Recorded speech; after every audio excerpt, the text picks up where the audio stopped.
मैं कांग्रेस का समर्थन नहीं करती, लेकिन इसे एक ईमानदार नागरिक होने के नाते सुनिएगा। मोदी जी, 60 साल मत चिल्लाया करो। देश और जनता को उल्लू मत समझो। आप उस देश के प्रधानमंत्री हो जो देश 300 साल तक गुलाम रहा था, जिस देश को अंग्रेजों ने लूट खसोट कर इस देश की बागडोर को कांग्रेस को सौंपी थी। 1947 में देश में सुई तक नहीं बनती थी। सारा देश राजा रजवाड़ों के झगड़ों में बटा हुआ था। देश में मात्र 50 गांव में बिजली थी।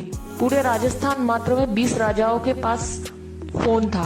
किसी गांव में नल नहीं थे। पूरे देश में मात्र 10 बांध थे।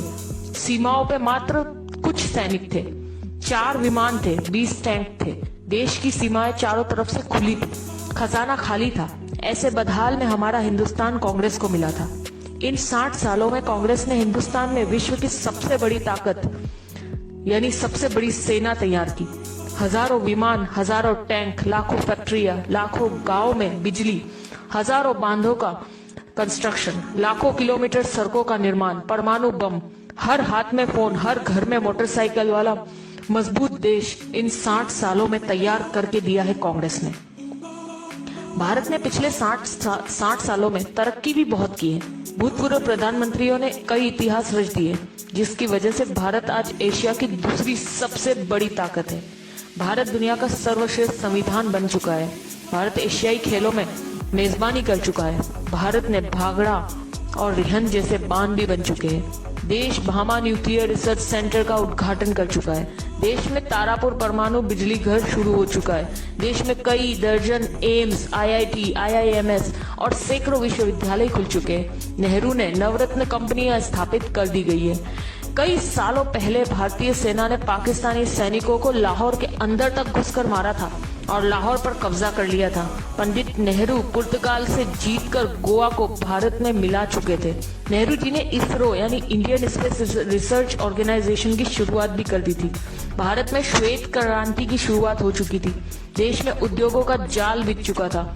इंदिरा जी पाकिस्तान के 2 टुकड़े कर चुकी थी।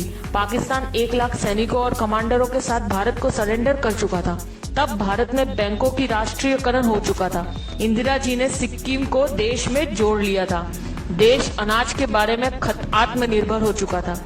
भारत हवाई जहाज और हेलीकॉप्टर तक बनाने लगा था। राजीव गांधी ने देश के घर घर में टीवी पहुंचा दिया था। देश में सुपर कंप्यूटर, टेलीविजन और सूचना क्रांति यानी इंफॉर्मेशन टेक्नोलॉजी पूरे भारत में स्थापित हो चुकी थी। जब मोदी प्रधानमंत्री जी की शपथ ले रहे थे, तब तक भारत सर्वाधिक विदेश मुद्रा के कोष वाले प्रथम 10 राष्ट्रों में शामिल हो चुका था। इनके अलावा Chandrayaan, Mangal mission, GSLV, metro, monorail, अंतर्राष्ट्रीय हवाई अड्डे, न्यूक्लियर पनडुब्बी, ढेरों मिसाइल, पृथ्वी, अग्नि, नाग, दर्जनों परमाणु संयंत्र, चेतक हेलीकॉप्टर, मिग, तेजस ड्रोन, अर्जुन टैंक, धनुष तोप, मिसाइल युक्त विमान, आईएनएस विक्रांत, विमान वाहक, ये सब उपलब्धियां देश ने मोदी के प्रधानमंत्री बनने से पहले हासिल कर ली थी। हर जागरूक नागरिक की तरह इस मैसेज को ज्यादा से ज्यादा ग्रुपों तक पहुंचाइए, ताकि मोदी जी और उनके जुमले गलत साबित हो सके। जी बार बार उनका पूछना कि 60 सालों में क्या हुआ, तो उन्हें पता चल सके और अंधभक्तों की आंखों से पट्टी उतर सके। जय हिंद।